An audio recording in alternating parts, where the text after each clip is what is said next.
Hello friends, तर आज आपण भाऊबीजेनिमित्त करणार आहे गुलाबजाम. तर पहिलं काय करून घेतलंय, 4 वाटी रवा मिक्सरमधनं काढून आणि 4 वाटी मैदा, सगळं हे मिक्स करून असं जे आपण पीठ तयार करून घेतले.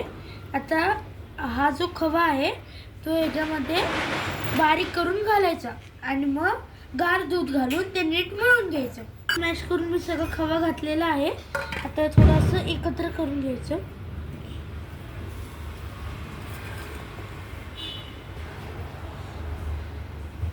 आता हे चांगलं खवा आणि पीठ एकजीव करायचं आणि मग त्याच्यामध्ये हळूहळू दूध घालून मळून घ्यायचं.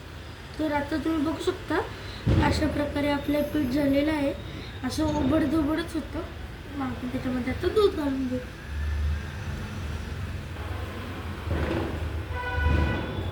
आणि वरती गॅसवरती आपण साखरेचा पाक पण करायला ठेवलेला आहे. गुलाबजामला पाक जास्त पण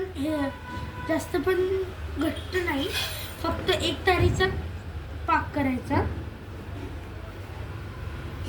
असा घट्टसर आणि मऊसर गोळा करून घ्यायचा. घट्टसर नाहीच, असं मऊसर करून घ्यायचं. दाबून दाबून त्याला नीट असं हे करून घ्यायचं, एकजीव करून घ्यायचं छान. असं थोडा ओबडधोबडच करायचं. आपल्याला त्याची गोळी करायची आता. तर असं या प्रकारे आपला गोळा मळून झालेला आहे. या प्रकारे असं आपला हा गोळा तयार झालेला आहे. आता ह्याच्यापासून असे छोटे छोटे गुलाबजाम मळून घ्यायचे. मिनिटं आपण मुरायला ठेवूया आणि आपण आपला पाक झाला का बघून घेऊया. हा आपला पाक तयार झालेला आहे. त्याच्यामध्ये साखर, पाणी आणि वेलची पूड घालून घ्यायची आणि जायफळ. आता हा असं एक चांगला हलवून घ्यायचा आणि ह्याला अशी एकतार आली ना की मग गॅस बंद करून ठेवायचा. अजून तरी हा नाही झाला पाक. प्रकारे हे आपलं पीठ मुरून झालेलं आहे. काय करायचं, थोडंसं साजूक तूप घ्यायचं, ते असं हातावर लावायचं आणि आपल्याला ज्या साईजमध्ये गुलाबजाम घ्यायचा आहे, उभा किंवा गोल, त्या साईजमध्ये हा असं हे करून घ्यायचं, मळून घ्यायचं. तर आम्हाला आता असे गोल करायचे, त्यामुळे मी गोलाकारमध्ये ते करतोय. अशा प्रकारे हे असे गोळे करून घ्यायचे. अशा प्रकारे हे आपले 125 गुलाबजाम तयार झालेले आहेत. आता आपण ते थोडेसे मुरायला ठेवू आणि मग आपण ते एका कढईमध्ये तळून घेऊया.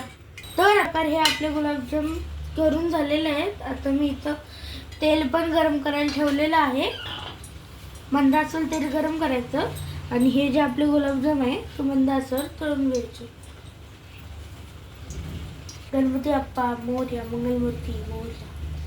इकडे आपला पाक पण होत आहे. अजून तो एक तरीचं झालं नाहीये, पण होईलच. अशा प्रकारे गोल्डन ब्राऊन रंगावरती तळून घ्यायचे. आणि आता आपले हे असे गुलाबजाम ब्राऊन गोल्डन रंगावर फुगून असे तळून झालेले आहेत. आता आपण या प्रकारे हे असे गुलाबजाम तळून घेतलेले आहेत. एकदम असं मऊ, म्हणजे असं क्रिस्पी झालं आहे, पण एकतरी झालेला आहे, म्हणजे होते अजून. तो गार करून घ्यायचा आणि मग त्याच्यामध्ये हे जे तळलेले गुलाबजाम आहेत ते मुरण्यासाठी ठेवून टाकायचे. अरे हा आपला पाक आणि हे असे आपले गुलाबजाम तयार झालेले आहेत. आता आपण ते एक एक करून ते मुरायला ठेवूया. तसंच छान मुरते.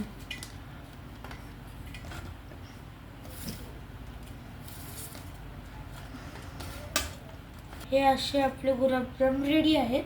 फक्त ते आता मुरले की आपण ते खाऊ शकतो. बाय.